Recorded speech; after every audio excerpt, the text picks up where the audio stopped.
Well, Eating Disorders Awareness Week is just wrapping up, and one aspect of that really isn't often discussed is the prevalence of eating disorders in men and boys. So Brian Cuban is detailing his personal struggles with body dysmorphic disorder in his book, Shattered Image. He's personally battled eating disorders and addiction throughout his life, and he joins us now to talk about it. And this is a unique perspective because, you know, when it comes to men and boys, I remember hearing for years that it was about 10% of the population when it came to eating disorders that were male. And that's really not the case anymore. No, it's not. The most recent studies show that it's about 25 to 33% of males who suffer from eating disorders. And we have some pictures of you throughout the years that I want to share with people so you can speak about these. And I want to make certain, too, that we know that a picture does not show whether somebody does or does not have an eating disorder, but for you personally, that's right. These pictures detail my personal experiences. Yeah. There is no stereotype. I mean, there are stereotypes of eating disorders, but they come in all shapes and sizes. And you were a young boy in this picture. What were you dealing with at this point in your life? I was dealing with a huge weight gain that came from, you know, in my case, depression, bullying at school over my weight, and fat shaming at home. Oh, really? Yes. Well, what was that? I mean, a very difficult relationship with my mom. A lot of fat shaming where she would say to me, if you eat too much of the Chef Boyardee ravioli I love, that you are going to be a fat pig. And difficult words for a child to hear. She had that done to her by her mom. You know, these types of things, these types of fat shaming and harsh words are often generational in nature. Sure. And I want to show another picture that we have here that shows a very different person. Explain which person you are in this picture. That's me in the foreground with the headband and the blue T-shirt.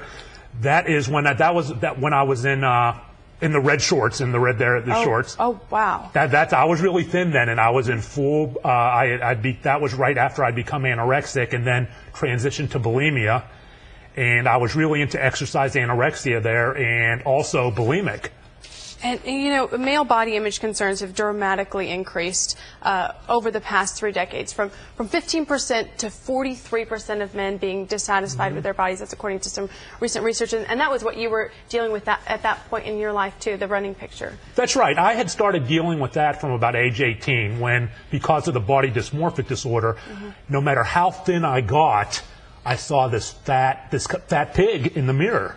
And that never really changed. And so you try to get thinner and thinner and thinner, but the mirror image never changes. This is you as well. And what point in your life were you at on this? Because this is a very different picture. Yes, and this is in the early 2000s.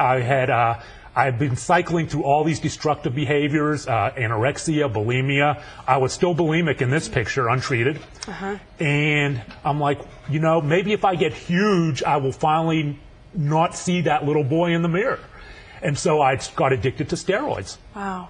And you know, men are much less likely to seek professional help than women, but is that what it took for you to kind of find I don't even want to say the word normal, because I don't know that there is a normal, but kind of be at peace with your body? That's right. It finally took professional help. It took 2 trips to a psychiatric facility for me to finally realize that I did not have control over food, over my body, over the image in the mirror, and I needed help doing it. And that's the first step, realizing you need help. The message for boys, men, girls, women, from me is that the shame is normal, but you have to drop that wall for 1 second, because someone out there loves you and wants to help you and will embrace the trust.